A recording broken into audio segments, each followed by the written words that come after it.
It has been called a photographer's wonderland located a few miles east of Page, Arizona near Lake Powell.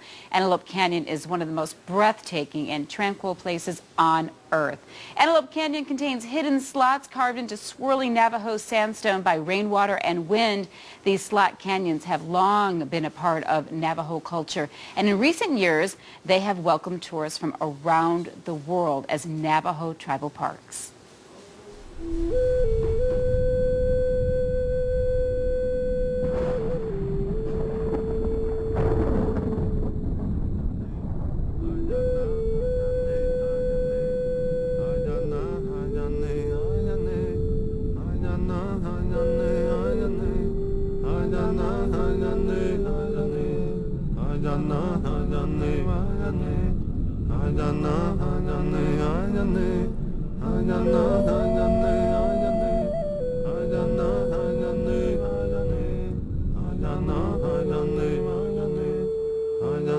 My name is Delvinet City. My clan is Sitna Jinni, Nishlon Tzedishkis Nebashish Chin, Bimpetoni Edasha Chedo, Kian Edashanada, at Aiden Enshle.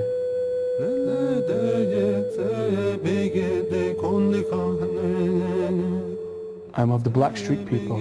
My fathers are of the Rock Gap clan people. My grandparents on my mom's side are of the Deer Spring people, and my grandparents on my father's side are of the Towering House clan.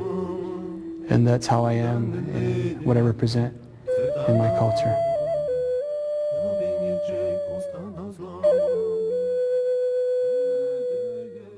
We try to share our way of life, our cultures with our visitors. This canyon, what it symbolizes to us, we believe that one side is a woman and one side's a man. The interpretation to that is the rock people's place, the talking rock woman and the talking rock man. Our belief is those stones now look real good. You see the faces of them coming out. They speak with us, they chant with us, they share stories with us. My name is Carol Big Thumb. This is my mom, Pearl Begay. She lived here all her life, and right now she's 85 years old. Since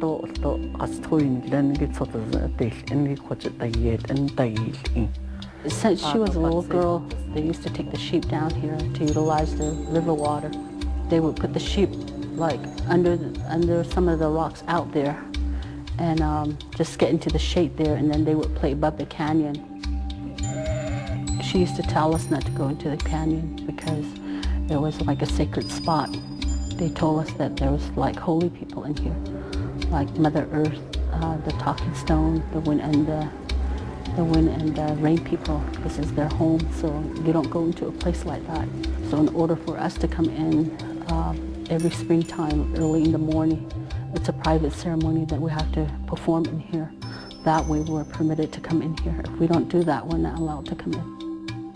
And a lot of people comes all over the world, and when they have problems, we just tell them, you know, just pray in here, touch the stone, touch the talking stone people, and it will heal you.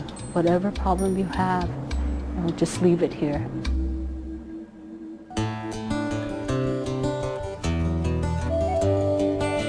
In the sunlight, they'll also just shine in your picture. We call those the hot spots. And right over here. Most of our visitors come from the European countries and from the Far East. And right now, this place is just growing. You know, we have visitors coming every day. Every day there's someone here. Now we're open year-round and people are still coming.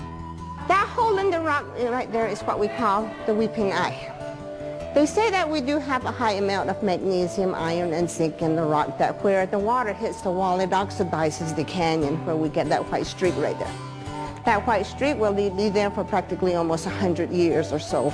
And gradually it will start turning black, where we get these black streaks in the canyon, which we call the desert varnish.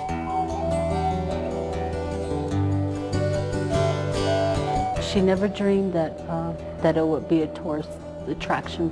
And I guess at that time when she was little, there was nobody else that lived around here.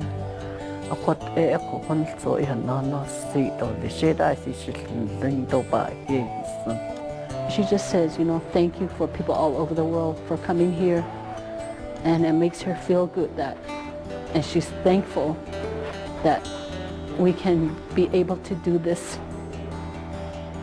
as a family and sharing the canyon.